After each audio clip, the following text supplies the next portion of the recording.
Hey, what's up? It's Phoenix, and today I'm going to talk about my new book, Mind Blade.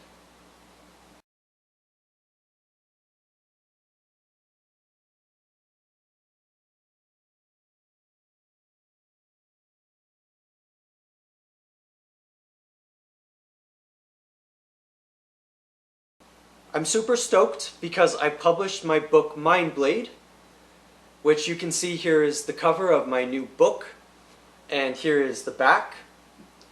And as you can see, the design is very nice and well done, and I am super stoked about this book. I thought I would start off by reading the synopsis of what this book is about. So without further ado, let's dive right in.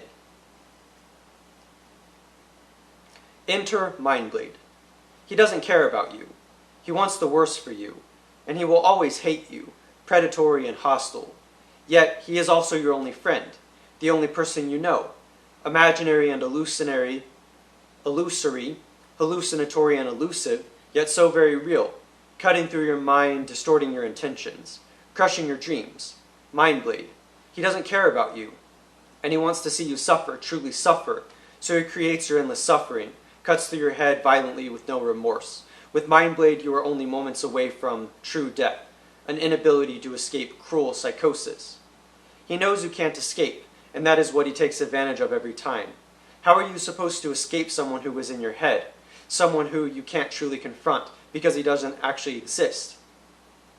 How are you supposed to run away from the cruel forces of a cataclysmic psychosis, a cosmological disease? Forget Midnight Mania. This is pain from the forces of the cosmic impulse, real destruction and violence to the innocent. You can try to tear him out of your head in a seizing panic, but he'll be there every time, haunting you, telling you you don't matter, that you are crazy, and you'll believe him because true insanity is only, merely, suffering. Mindblade understands your mental torment. It is why he can make it worse. It is why he can hurt you so much. Enter Ian, a victim who knows Mindblade well, like the back of his hand. Yet he is powerless to change anything in his head, powerless to change the chemicals in his brain, the thoughts and desires in which he can't grasp in his mind. Forever staccato and incomplete, panicked and heartbroken in his way of looking at the world. He can't see things as they actually are because he is blinded by the fatal stress of Mindblade. Mindblade is not just the corruption of a biological purity, one's mind, but is also the hellish tormented mentality and reality that few people ever have to endure. For Ian is in hell, a true psychological inferno. He can't escape the powerful force that is Mindblade. Because how does he fight someone who is imaginary? All he has is his staccato stream of consciousness, but he isn't in control of his mind, and in a way that he can never truly escape. And it hurts him. Watch him suffer. Read his story. Watch him die, and you'll quickly realize you are your own Mindblade. Enter you. Now, as you can tell from that description, it is definitely a very raw and emotional and visceral book. I'm super stoked about this cover, which I just have to show again because I'm so excited about it. And yeah, I imagine that by looking at the design of this book, specifically the cover, and by listening to the synopsis, you have an idea of what this book is about. And I definitely hope that you will check it out. Now, as it said in the description of the book, it is very much about a figure that Ian hallucinates through his mental illness, which is Mindblade himself. And Mindblade, as you can imagine, is this figure in the hood. And I wanted to use this dark figure as a metaphor for mental illness. I wanted to capture the pain of a literal Mindblade, of something in your head that you can't take out and that you can't escape from. And so in this case, that metaphor was created through the relationship between Ian, who is the main character, and this Mindblade character, who is a hallucination that tortures Ian. Now, there are a lot of twists and turns in this book, and I think that there is a lot that can be explored and expressed through the writing, but I really wanted to capture mental illness, and at the time of writing this book, I was trying to understand why mental illness and the things that I was experiencing were so difficult. It made it really hard to do, to focus on, and to live with, and I didn't know what to do. And so I wrote this book as a kind of catharsis to explore a lot of the themes that I was experiencing while suffering from mental illness. And I think that one of the best ways that I could capture that was by casting mental illness as a predatory, terrifying villain, as a horrifying hallucination. And so, yeah, as you may know, I have schizoaffective disorder. I've talked about this in some of my other videos. And schizoaffective disorder is bipolar, which has the elements of the extreme fluctuations of moods, which I have experienced, as well as the schizophrenia components, such as with delusions and paranoia. And it is not a pleasant world to live in, and it can be very difficult to deal with. And so I wanted to capture that emotionally through this book.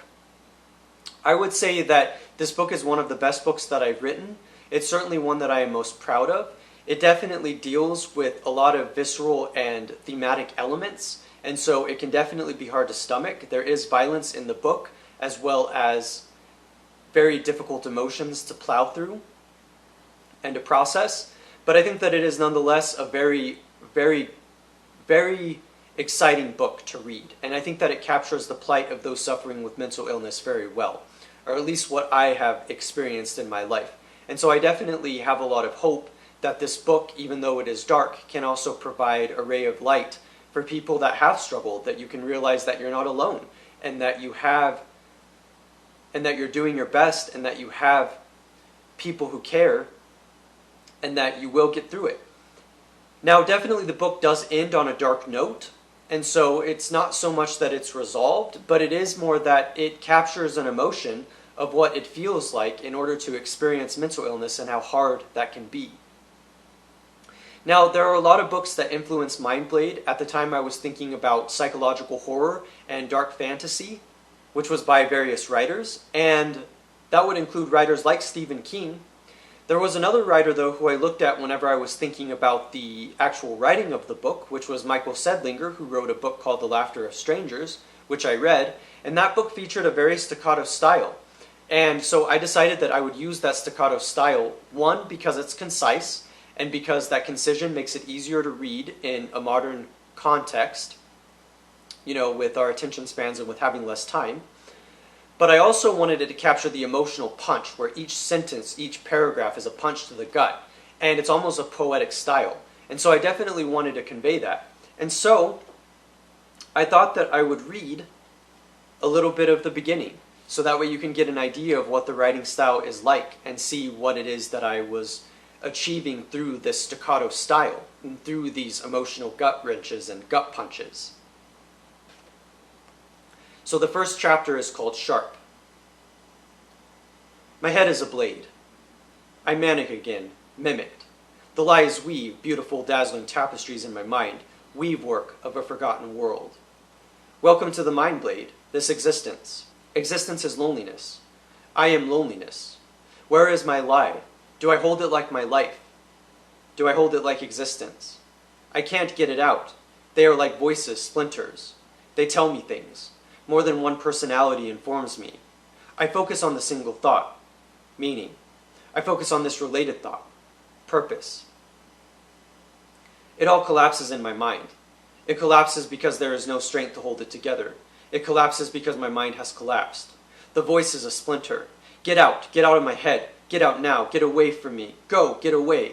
Sharp, so sharp, as if I'm holding my blade, as if I'm holding my blood, bleeding brain cut apart. I'm everywhere and nowhere. I'm looking at all the people around me. I see someone in the corner, someone in my periphery. They are real. They are not real. Go away. I need you to leave me alone. You can't haunt me. You can't hurt me. You can't be me. And yet it is as if you are me, my enemy. Cut again. Cut again. So that gives you a taste of the writing style. If you've been listening to my poetry, you can tell that my poetry often also utilizes a similar structure, specifically with the staccato elements and the rhythm, as well as a lot of the consonants. And the idea is to capture that staccato feeling through my writing, which you can see on full display in that passage that I read. So yeah, I definitely like the style in which I was able to write this book in, and I hope that it gives you a taste of what this book is about and what style it emulates and emanates. And I'm super excited about this book, and yeah, I hope that you'll check it out. I hope that you also check out my other books, which are available, on my author page. And so yeah, I'm Phoenix. Thank you for listening to my discussion about Mindblade. I'm super excited for this book that I was able to publish and all the books I've been able to publish through time, and I hope that you'll check them out. I'm Phoenix, thank you for watching, and I will see you next time.